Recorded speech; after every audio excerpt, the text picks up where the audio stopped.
you said you don't use any kind of hypnosis and that stuff. Um, couldn't it be really helpful sometimes to open up some kinds of walls of borders that can't be crashed down in a normal conversation in this? Well, a mind-walking session is not a normal conversation. It is very focused and very pointed. So, and this focus and this laser of the session partner's attention breaks down the walls which can be broken down by that laser at that moment. Now, once one of these walls has broken down, the bits, as it were, add to the person's power, and the laser becomes stronger. So the next incident the person will recall will be heavier and more dramatic than the one before.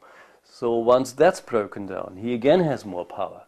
And so, in other words, with each recall step, we are breaking down bigger walls. And the session partner is always conscious of what he's doing and of the outside, and he hears the car noise and he hears the birds, and he is aware of his mental dynamics, and he tells me about it.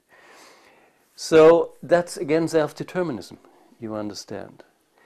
If I used hypnosis in the old-fashioned way, it would amount to me saying, well, just leave me and your mind alone for a moment. We'll handle that for you.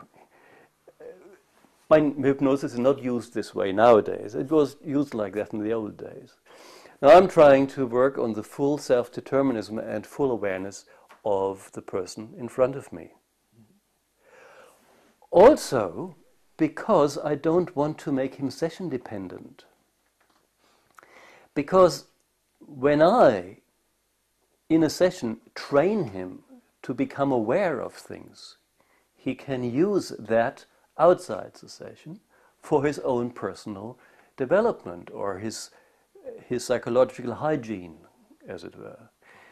If I was using anything that ties him to me as his therapist, as it were, which I'm not, I'm his trainer. I'm helping him to make things happen outside the session, so he's learning something. If I made him dependent on myself as a therapist, he would not become more self-determined.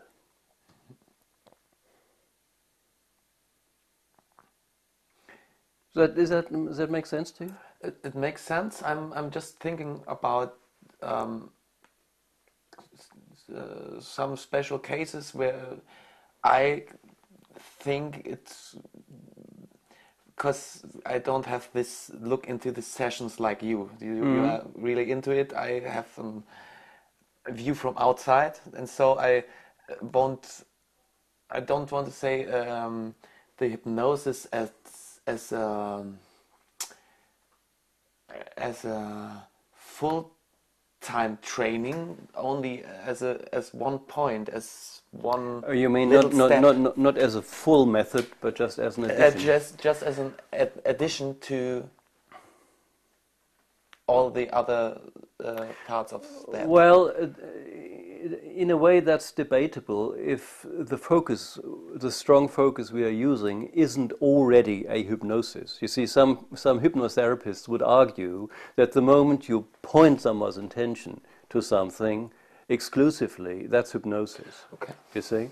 But then again, in my sessions, people are not all that exclusive. They will be focused on this mental thing, but they will also hear that the phone rings or that the bird sings. You see, it's not that exclusive. Okay.